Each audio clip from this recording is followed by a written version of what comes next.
Hello my friends, in this video we'll be taking a look at the autosomal DNA results, predicted phenotype traits, and G25 results of an Eastern hunter-gatherer individual, a female from Sidelkino site in Samara region of central Russia, right here in central Russia, a couple miles east of Moscow, a couple miles north of Kazakhstan. As you can see, it's right on the border of Tataria, Tatarstan, and Samarskaya Oblast. As you can see, it's bordering between Tataria to the north, and Samarskaya Oblast to the south. So Sidelkina is the village right here. And there's quite a lot of Eastern hunter-gatherer genomes found in this location. This is the third part to my 12-part series on these Eastern hunter-gatherer genomes. Make sure you watch the other two samples that I've already released previously, 2 days prior. I will be releasing samples in the days to come from this village. This village is inhabited to this day. There is still people who live here. Believe it or not, it is a complete shithole, but there is still people who live here. Of course, all these people, all these villages in this region are total shitholes, but people still live here. Believe it or not. Of course, the life quality compared to like Moscow is completely horrible. Um, but anyway, this place was actually inhabited since like the Mesolithic. So this is a Mesolithic period genome. It is dated to 61 centuries before the Common Era, which is like um, essentially 81 centuries before present, which is a long time ago.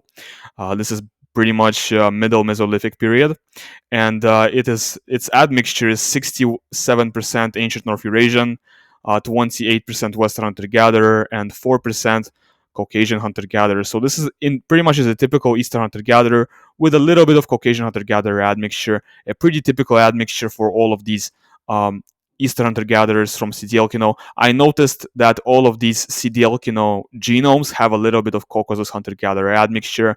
I decided to run all of them through this model with Georgian CHG as a reference. Because I feel like all of them are going to score a little bit of it, or a little bit of Georgian CHG in the admixture. In the admixture, Oracle, model, whatever, they're all going to score a little bit of this. Let's go ahead and see.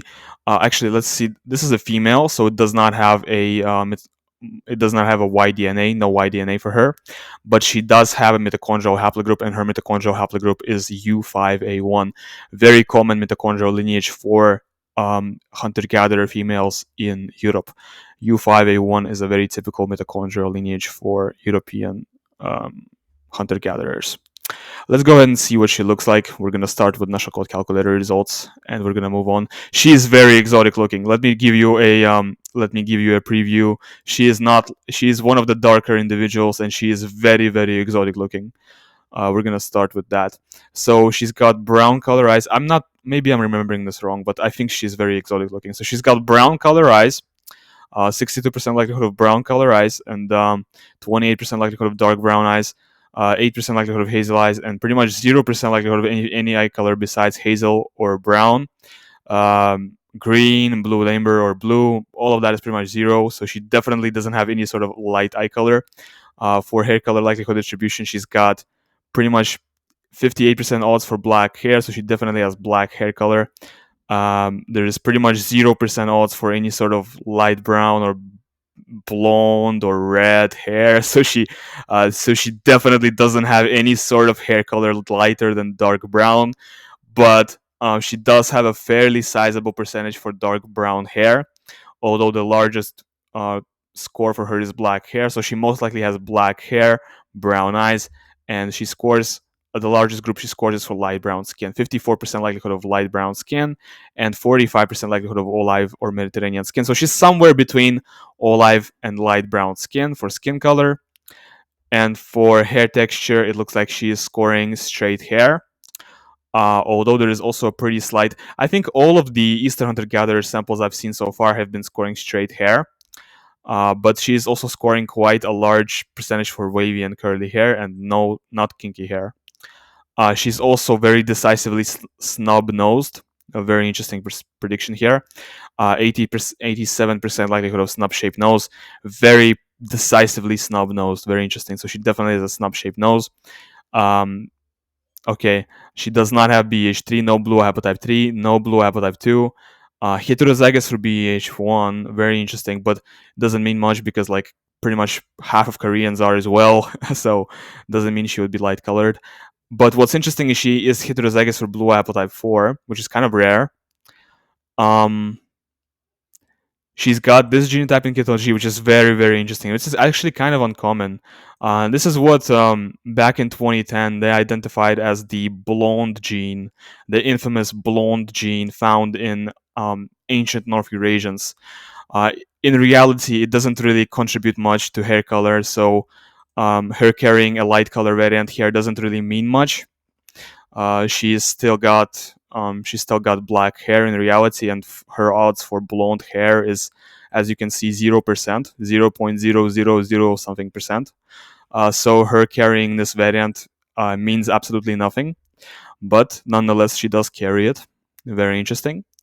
And she has got no variants for ginger hair in MC1R. Very, very interesting. Okay, let's close that and let's see her phenotype oracle. This is this is where it gets funny. The closest phenotypes to her are very, very interesting. I had a lot of fun looking at that. I did look at the sample beforehand, and the closest phenotypes to her are definitely not what you would expect an Eastern hunter-gatherer to look like. Whew. So this looks like one of those Eastern hunter-gatherer reconstructions you would see on DeviantArt for sure. Also definitely looks like a DeviantArt reconstruction of an Eastern hunter-gatherer. This in the third also definitely fits the criteria for a DeviantArt or a Reddit reconstruction of an Eastern hunter-gatherer for sure. The two-way models. Okay, let's take it seriously. The two-way models, the closest mixture for two-way models is a mixture of Australoid plus Alpinid, so a mixture of Australoid plus I guess French or maybe Spanish looks closest to what this individual most likely looked like. The second closest mixture is a mixture of Australoid plus I guess Tatar. So the second closest mixture in terms of phenotype is a mixture of Australoid plus Tatar. And the third closest mixture is, I guess, a mixture of Australoid plus French, which is definitely very interesting. And then it's a mixture of Australoid plus, I don't even know what that is, maybe Korean or Japanese.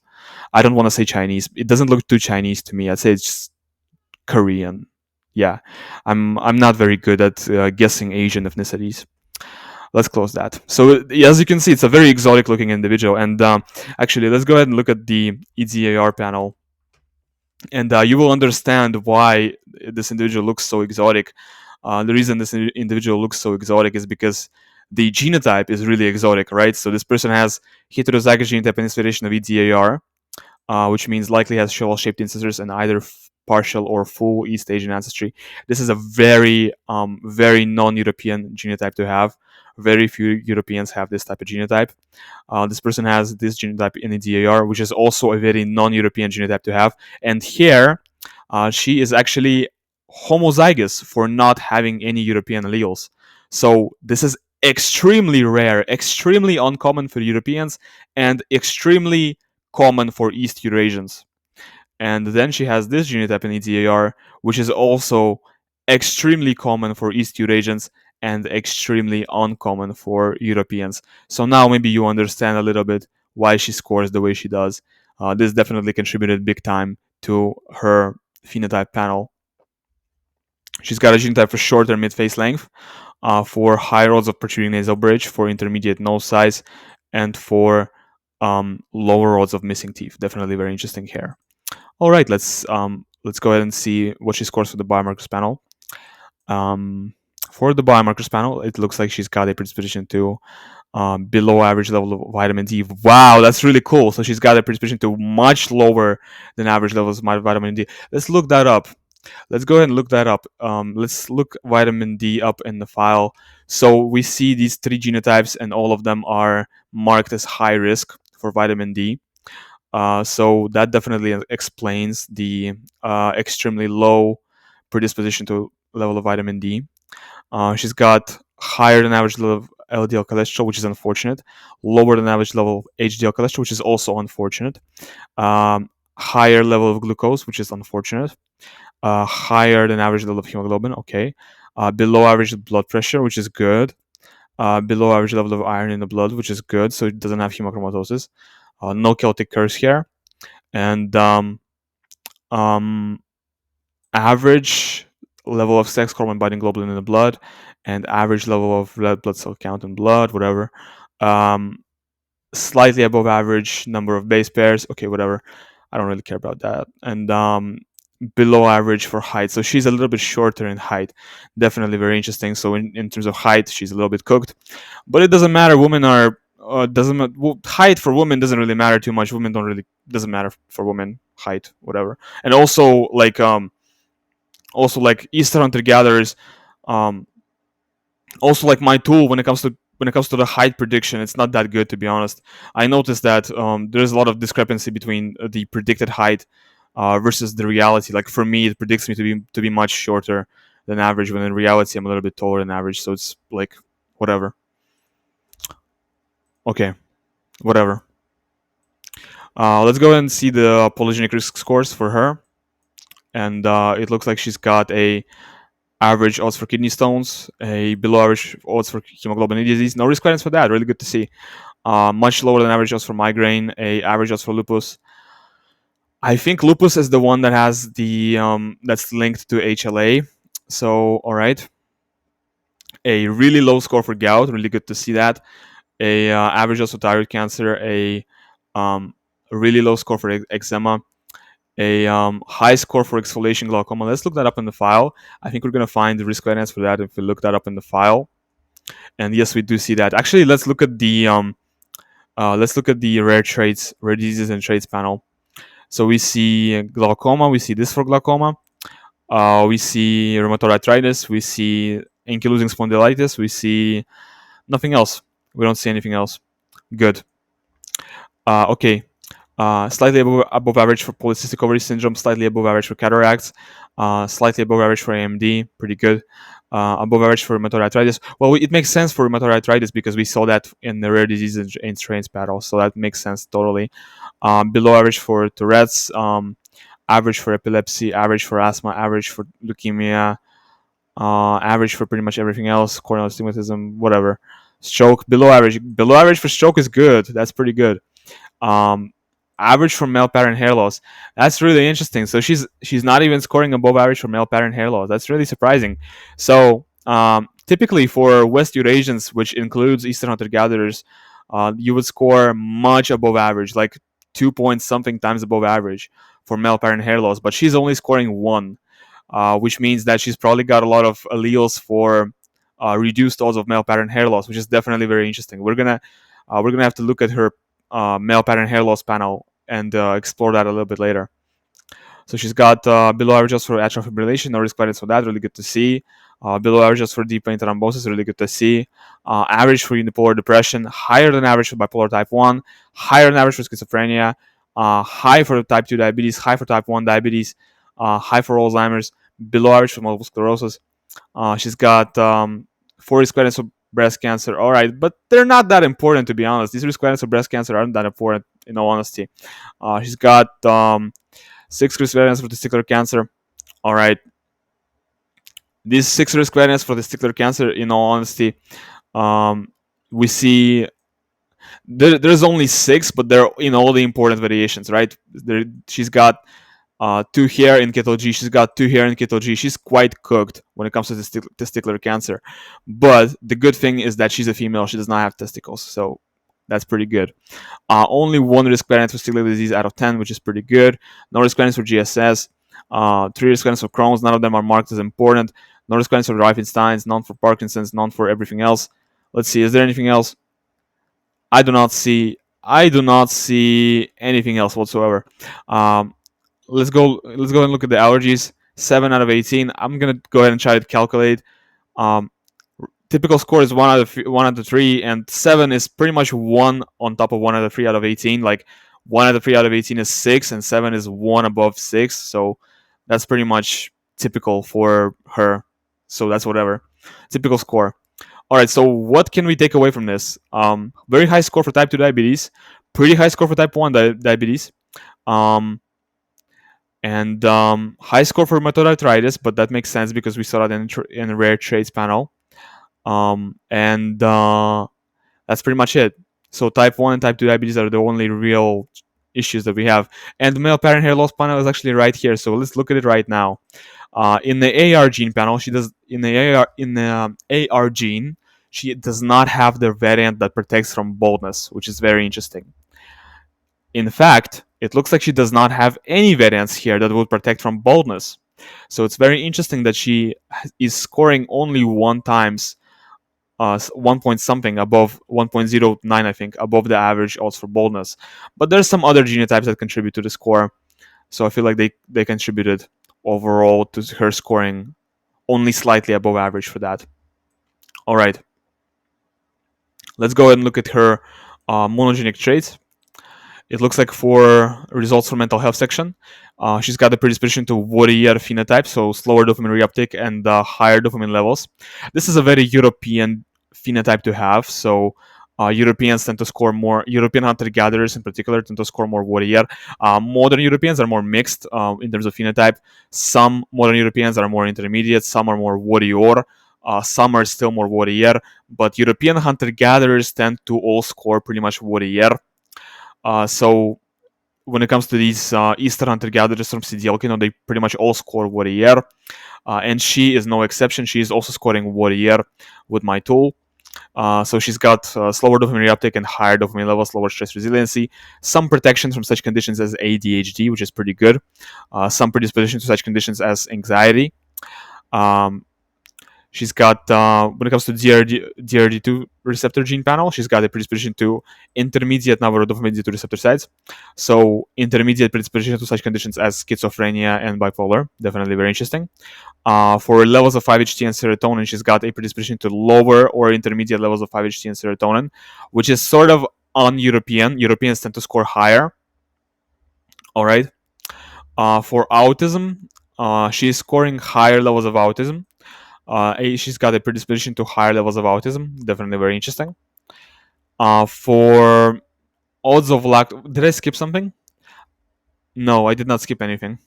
Okay, for odds of lactose persistence, she's got higher or intermediate odds of lactose intolerance. All right, so she does not carry any variants for European or even non-European lactose persistence. So she's definitely got some predisposition to being lactose intolerant. Although, really, everything being considered, there is still only a 50% chance of higher odds of lactose intolerance. So all of this being considered, she is still only got a 50% chance of lactose intolerance. When it comes to OXTR and empathy gene, based on these 5 SNPs, she's got a predisposition to lower empathy. Definitely very interesting.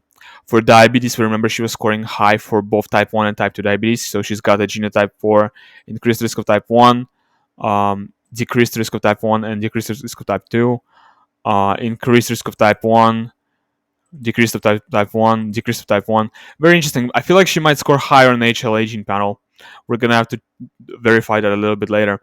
Not a carrier for C282Y hemochromatosis mutation. Very interesting. Alzheimer's, no risk evidence for Alzheimer's in APOE. Actually, no genotypes in APOE at all, which makes analysis very, very, very easy to conduct. No risk evidence for multiple sclerosis in the HLA gene, which makes analysis very, very easy to conduct once again. For the cardiovascular disease panel, it looks like she's scoring lower odds of cardiovascular issues, which is very, very good. So based on all of these genotypes, she's got lower odds of cardiovascular issues, which is really, really good. We're going to skip that. For vitiligo panel, she's got 2 risk variants for vitiligo in the HLA gene. So once again, we know that this is going to contribute big time to the HLA gene panel. So we're going to see we're probably going to see some predisposition to autoimmune disorders in the HLA gene panel a little bit later. So for the miscellaneous section, no micropenis. This is the portion of the video that a lot of people I know are looking forward to.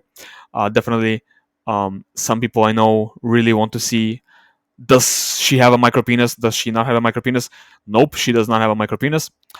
She's got impaired muscle performance and likely endurance athlete rather than strength or power athlete. She's got actually no, I'm not going to talk about any of that other stuff.